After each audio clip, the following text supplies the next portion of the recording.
ایک اور عمل میں بتاتا ہوں. حضرت خواجہ حسن بصری رحمۃ اللہ علیہ کے پاس ایک شخص آیا. میں بصرہ میں ان کے پاس حاضری میری ہوئی.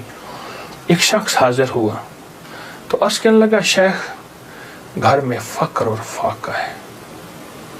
لیکن اس نے جو پہلے لفظ کہے تھے وہ لفظ کچھ اور تھے کہ شیخ میرے گھر میں چونٹیاں اور مکوڑے کیڑے نہیں ہیں. تو اس بات کی دلیل ہے گھر میں کوئی ذرہ ہی نہیں گرتا. اتنا فاقہ ہے. مکوڑے ذرے میرے گھر میں نہیں ہیں. میرے لیے کچھ کیجیے, میرے لیے کچھ کیجیے. تو سرکار کا فرمان ہے, سرکار کا فرمان ہے کہ اچھا ایسا ہے کہ کل آنا. وہ کل آیا. اس نے اپنی ذبح العالی کی داستان اس سے بدتر سنائی. کتنے فاقے ہیں, گھر میں مشکیزہ ہے وہ بھی پھٹ گیا ہے. اس کو پیمن لگا لگا کے تھک گیا ہوں. مشکیزے میں پانی نہیں رہتا. میرے گھر میں پانی کا قطرہ بھی نہیں. میرے گھر میں دانہ بھی نہیں. میرے گھر میں جو بھی نہیں. میرے گھر میں کوئی پنیر بھی نہیں. میرے گھر میں کوئی زیتون نہیں. میرے گھر میں کچھ بھی نہیں ہے. فاقوں سے ہیں. اور پھر ایک بات عرض کی اس سائل نے, شیخ میں آپ سے امداد نہیں مانگنے آیا, دعا مانگنے آیا. امداد مانگنے نہیں آیا, دعا مانگنے آیا. میرے دعا فرما دیں اور مجھے کوئی دعا بتا دے. شیخ نے سر جھکایا, فرمایا کل آنا. اس نے مایوسی کی حالت میں شیخ کے چہرے پہ نظر کی, لیکن اللہ کے ولی تھے, اسے بھروسہ اور اعتماد تھا.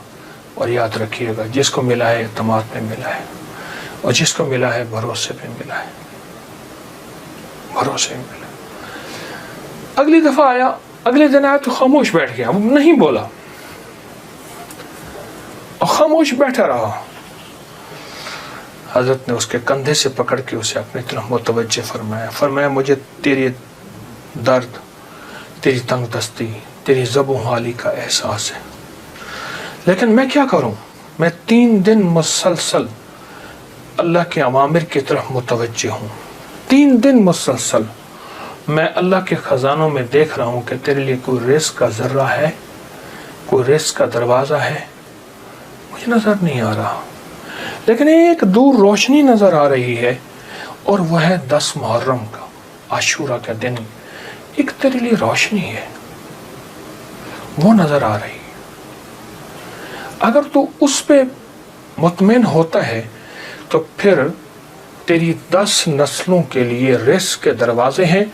اور فرمایا, سینے پہ ہاتھ رکھ کے فرمایا, حسن اس بات کا اللہ کی رحمت سے گواہی دیتا ہے کہ تیری 10 نسلوں میں رزق, وسعت, برکت کے دروازے. جب اس نے 10 نسلوں کی بات سنی, اس کا سانس میں سانس حوصلہ آیا, اور وہ بیچارہ جو مایوسیوں میں چلا گیا تھا اس کے اندر کچھ جان اور رمق آئی. تو کہنے لگا حضور آپ فرمائیں میں کیا کروں. فرمایا روزی کر, محنت کر, روزی کر, محنت کر, اور کچھ کما, کچھ بچا, کھا بھی صحیح, لیکن تھوڑا تھوڑا عاشورہ کے دن کے لیے بچا, تھوڑا تھوڑا 10 محرم کے لیے بچا. جب 10 محرم قریب آئے تو 1 محرم کو میرے پاس آ جانا, 1 محرم کو میرے پاس آ جانا. کہا ٹھیک ہے. وہ چلا گیا. 1 محرم سے پہلے وہ آ گیا. شیخ نے دیکھا, پہچان لیا, اسے بٹایا, محبت دی.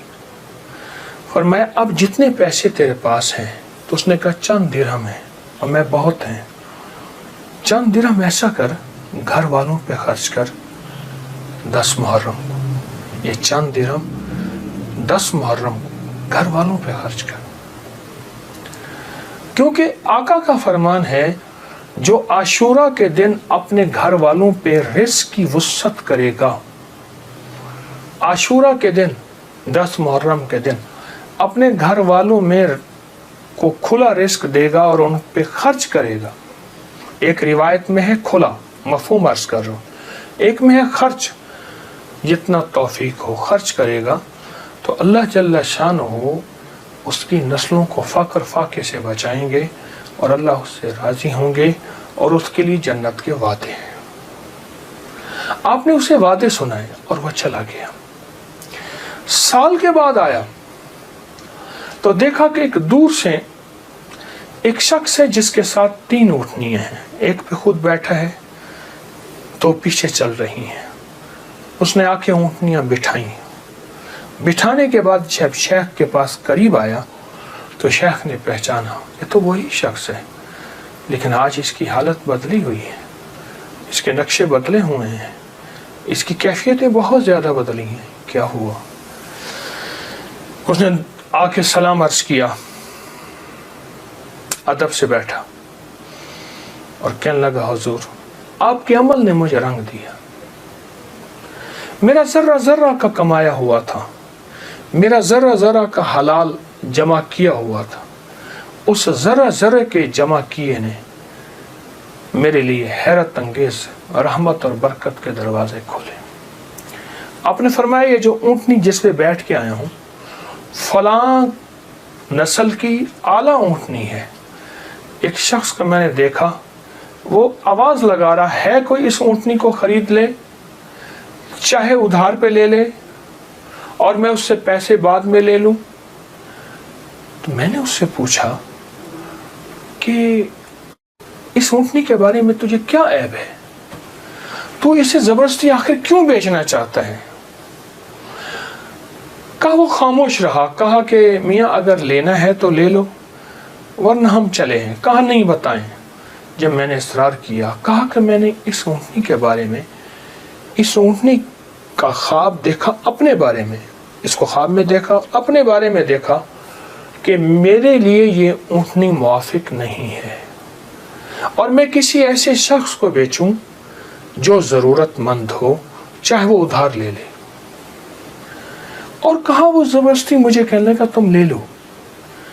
میں نے کہا میرے پاس 1 درہم بھی نہیں ہے، 1 درہم تو 1 درہم 1 دونک بھی نہیں ہے، 1 اوقیہ کچھ بھی نہیں ہے۔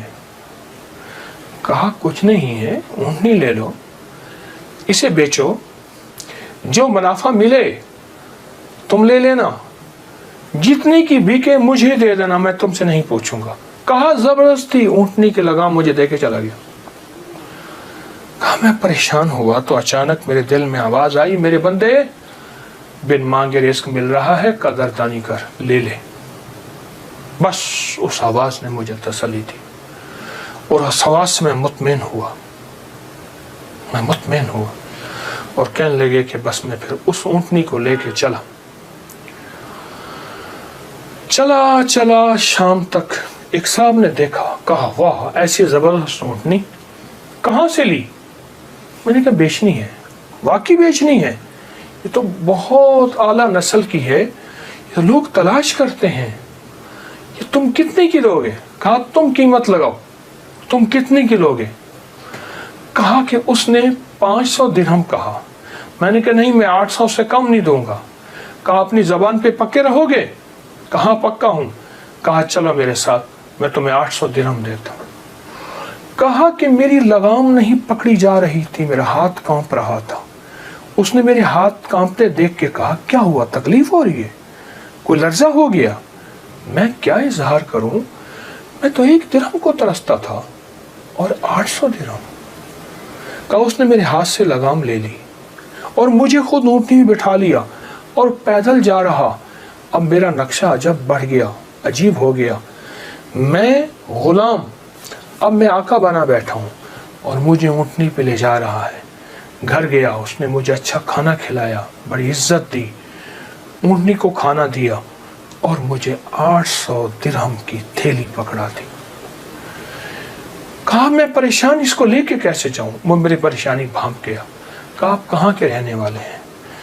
کہا کہ میں فلاں بصرہ کی، فلاں گاؤں، فلاں بستی، فلاں جگہ کا رہنے والا ہوں۔